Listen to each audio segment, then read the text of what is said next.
One of the things that I found challenging being a working mom is having someone to help with the kids besides my husband, because they get out before I do from school. So we've had to look for help, and so we've been looking for an au pair or after school nanny. And so I've been using some of the online services to help identify who might be a good match for our kids and our family. So far I've tried Gumtree.com, findababysitter.com, easyaupair.com, and childcare.co.uk.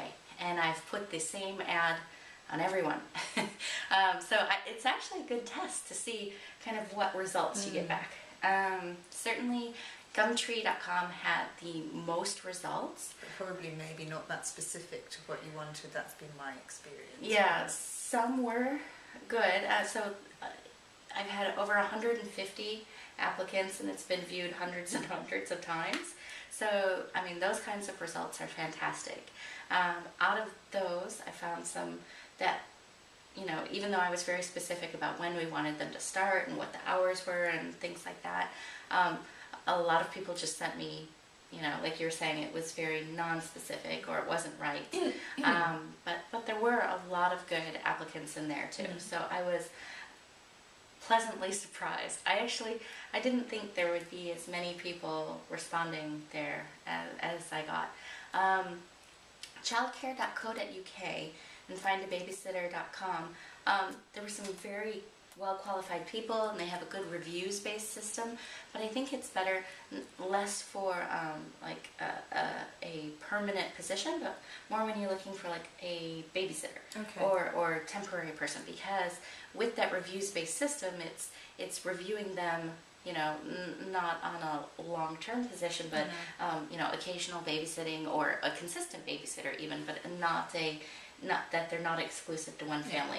There are some great nannies and au pairs on there, but I found that I got a lot less results than I thought I would.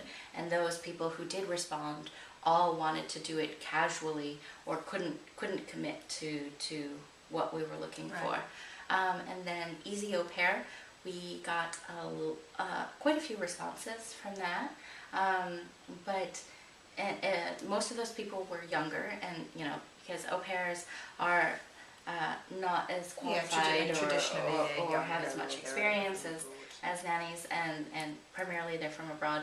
We had a lot who didn't have any childcare experience, but some did, but there were varying degrees of their grasp of the English language.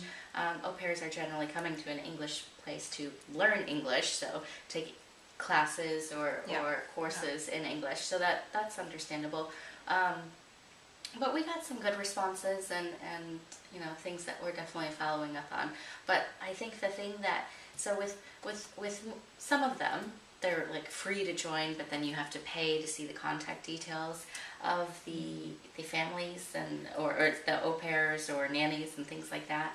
I think the one that's provided me best value for money was actually Gumtree. So it doesn't provide the background checks and other things that some of the other sites did, like findababysitter.com. They're actually able to do. They provide the background checks and things like that. But just the amount of responses that I got from Gumtree, and I think for what it cost, it was really the most value for money one. So I will let you guys know who we find and how it turns out. How it works out.